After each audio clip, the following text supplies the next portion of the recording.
adalah bagaimana kita mampu mendidik, mengubah, dan menginspirasi anak. Jadi bukan sekedar transfer ilmu, tetapi lebih kepada memberikan pengamongan, memberikan teladan, dan mengamongi ya teman-teman ya. Nah, mengajar itu ternyata teman-teman adalah proses dua arah. Ya, proses dua arah maksudnya teman-teman. Di sana ada dua subjek ya. Subjek utama murid, baru guru sebagai penyedia, maka itu harus dua arah teman-teman. Ya, artinya apa teman-teman? Mengajar itu apa yang saya maksud sebagai guru, lalu apa yang saya sampaikan, lalu apa yang dipahami oleh murid-murid, apakah sudah sejalan? Nah, keberhasilan proses pengajaran terletak pada situasi bagaimana komunikasi antara guru dan murid.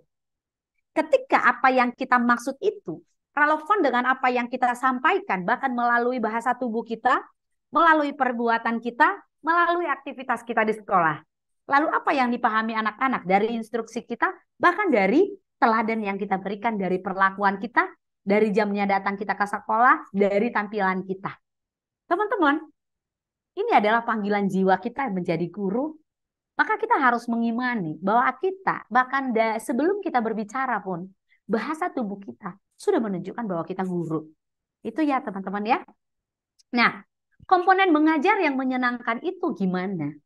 Siswa itu teman-teman, ternyata di kelas kita harus melalui fase bahwa dia bergerak, melakukan sesuatu, membuat sesuatu, dan berbicara dalam kelompok.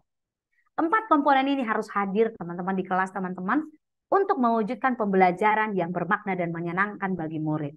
Artinya perlu beberapa metode, perlu berbagai model-model pembelajaran yang dipadukan di kelas kita dalam suatu pertemuan. Ya, teman-teman. Oke. Goalnya kita dalam proses mengajar adalah bukan membuat anak itu tahu apa. Anak tahu apa, bukan. Tetapi anak sudah bisa apa. Nah, teman-teman bisa lihat tuntutannya ketika anak-anak itu di kelas belajar sampai kelas bermain sampai di SD kelas 3, ternyata mereka masih bertumbuh di mana emosinya 50%, kinestetiknya 45% dan kognisinya hanya 5%. Jangan teman-teman paksa mereka menghafal, mengingat di fase ini.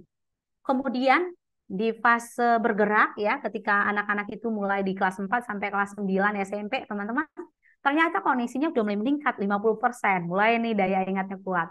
Nah, ketika anak-anak di SMA, teman-teman, kognisinya berkembang maksimal 65%, emosinya 25%, kinestetiknya 10%, ya.